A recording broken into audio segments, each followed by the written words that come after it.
Le 21e chapitre de l'Apocalypse nous présente la nouvelle création qui doit prendre la place de l'ancienne. Jean, l'apôtre, vous voyez les nouveaux cieux et la nouvelle terre, la cité sainte descendre du ciel d'auprès de Dieu.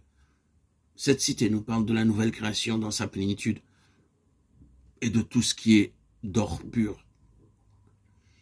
Je vous ai déjà dit que nous avons maintenant sur cette terre une part dans la nouvelle création.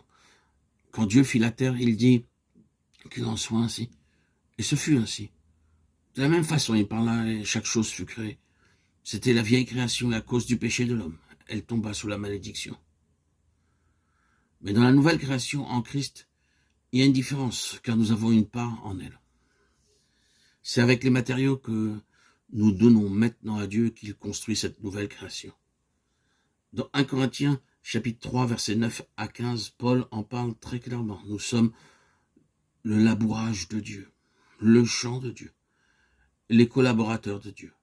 Nous sommes la maison de Dieu, la fondation de l'édifice est le Seigneur Jésus-Christ. Et sur elle est maintenant construit l'édifice, qui est la nouvelle création. Dieu nous dit, voulez-vous apporter de l'or, de l'argent, du bronze, ou voulez-vous apporter du bois, du foin, du chaume pour votre construction? Ceux qui apportent leur propre don naturel, du bois, du foin ou du chaume, verront leur travail consumé par le feu. Mais ceux qui apportent de l'or, de l'argent, du bronze, les gloires de Christ, verront en ce jour que ce qu'ils auront construit brillera encore davantage. Le jour vient où Dieu testera nos travaux, nos actes, notre prédication, notre enseignement, notre adoration. Chaque chose sera éprouvée par le feu. Si votre prédication, votre enseignement, vos prières, votre charité sont en accord avec la volonté de Dieu, alors vous verrez la construction résister au test. Mais ce qui est construit avec du bois, de la paille, du chaume sera consumé.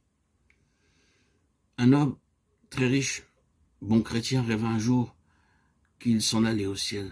Parmi de nombreux hôtels magnifiques, il vit en particulier un hôtel dans un coin. Apercevant un ange, il s'informa.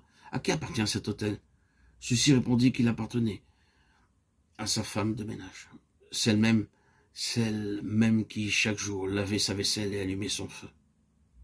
Lorsqu'il entendit cela, elle se sentit très heureux et dit en lui-même, si ma servante a un tel hôtel, le mien doit être plus grand.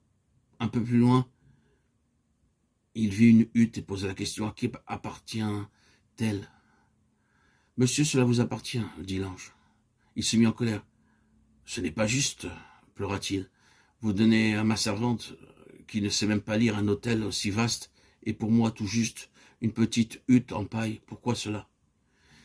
Et l'ange lui dit, monsieur, vous avez seulement construit avec des matériaux de la terre.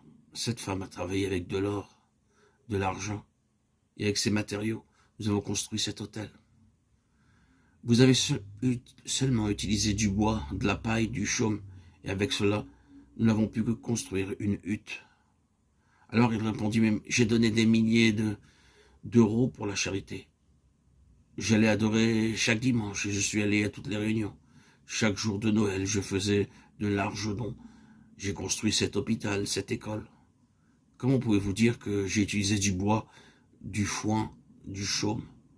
Et l'ange de lui dire, vous avez fait chaque chose aux yeux des hommes, vous n'avez pas servi Dieu. Vous avez agi en vue d'être considéré comme un grand monsieur et d'obtenir un nom. Cette pauvre femme qui est seulement votre servante, voyez, regardez sa fidélité dans le service de votre maison, ses prières jour et nuit pour votre famille et pour chaque invité qui vient dans votre maison. À cause de ces prières, beaucoup d'âmes ont été sauvées. Vous ne parliez que de votre volaille, n'accordant aucun intérêt au message de Dieu. En agissant ainsi, vous n'avez fait que donner du foin et de la paille à Dieu.